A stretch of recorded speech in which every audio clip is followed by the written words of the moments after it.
What are we talking about? Okay, so we're talking about the Bedouin communities here in Israel, because I just saw a community and I got really, really upset and was like having setbacks on basically when I grew up in Arkansas. So, and like I said, I grew up very poor. I didn't have a lot, so I missed out on a lot. And then when I did start school, I did most of the time catching up, going to different classes, because teachers are like, oh, there's a learning problem here. And it was no learning problem. Yeah, I had no learning problem. I have no learning problem. I'm actually very, very smart because I took the time to catch up. And I did the extra time. And my point is that I'm trying to make is, I'm sure these people aren't happy in the situation they're in. And it's passed down generation after generation after generation, and when will it stop, or when will they be forced to integrate, or anyway. So that's my take, or where I was going with it. You might want to share a little bit. I don't know. I think that as you were speaking just now, I've been thinking about my immigration experience from the former Soviet Union and me integrating into an Israeli school. Mm-hmm. So I had, I would say, a similar experience, or at least my brother and I, we were looked at in a way that the teachers were positive that something is off with us, that we are either have some kind of Down syndrome or some kind of imbecility or something of the sorts, just because we were coming from a different culture. Not only we were coming from a different culture, we also we never been to an institution. Mm-hmm. So we were educated at home. Mm-hmm. For a myriad of reasons that not necessarily had to do with the ideology now that is staying away from state schools and kind of creating your own space of learning, experiential learning possibly. So it wasn't to do with these ideologies. I can speak about it more later. But we were homeschooled till the age of 6, and my brother was homeschooled till the age of 7. This truck was going really close. It was scary. So yeah, and when we arrived in an institution, we just felt out of place. Mm-hmm. And this kept us, I can speak for myself, not really for my brother, but I can speak for myself that it lasted, it left its seal for a long period of time. This sense of belonging and disbelonging. Mm-hmm. And I think that as much as my immigrant experience is, it's like a transition. It's this movement from one country, from one ideology to another. I think that something very similar is now happening in Israel, Mm-hmm. because there is a transition from, like, Bedouin communities are transitioning into the Jewish communities, Mm-hmm. at least here in the Negev. Mm-hmm. This is at least what I'm understanding from the situation now. And of course, in this transition, there are a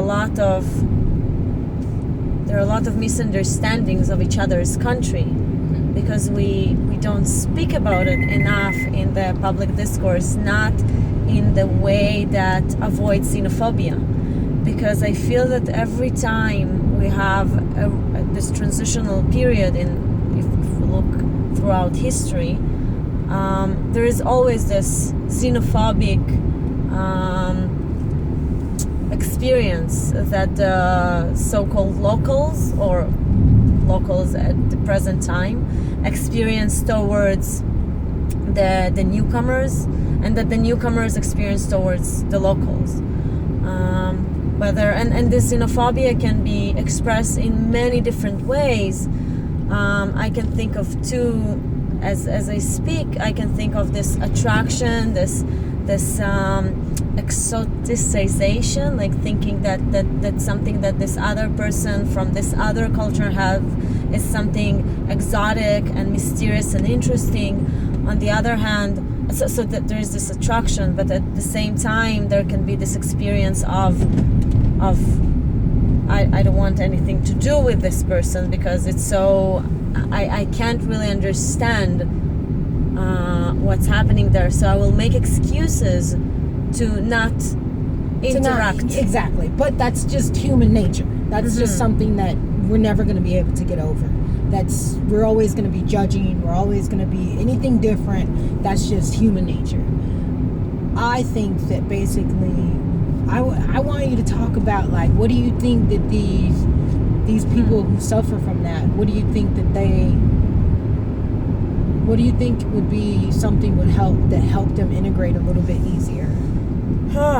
Because we're always going to be judgmental of anything that's different, anything that's odd, or that we see that we haven't experienced or grown up around. It's a big question. It's like I would say that I would want to create some sort of creative artistic projects that integrate the communities. I'd also say that I would definitely not be the first one to start this, because there is so much work being done in Israel, yes, to integrate through art, through music, through theater, all kinds of creative and artivistic projects that are happening around Israel these days, and Palestine, and of course, like with Bedouin communities. But I guess not enough. Or at least maybe there is a lot that is happening, but the impact is still I want to say not fathomable. Because I've been telling Teresa earlier that I'm teaching at Ben Gurion University, and I'm teaching Bedouin and Arab students, Arabs from the north and Bedouin from the Negev desert, and they are coming from the best schools in their communities. They're also considered to be the best students in their classes, and they come. I'm teaching English literature and rhetorics, and they come with this sense of pride that they made it to the university because they're the best, and they expect that also at the university they will be appreciated as such. And of course, both their system and the Jewish school system in Israel. So they're behind, basically, is what you're getting at. It's not only that they're behind, but both of these systems evaluate their students with numbers. And so when Same thing that happens in America. You have your haves and your have-not, and you have your good students, your future doctors and your future lawyers, and those are usually the white kids that they put so much effort into, and they get the best this, the best teachers in this, and then you have kids who are coming from situations like mine where they're seen as let's just forget about that one. She's not going to be anything. She's probably going to get pregnant, baby mama, so there's not much effort put into me learning and being on the same level a lot of these kids. I've had a teacher even tell me when I was in AP, don't show up to her class next year.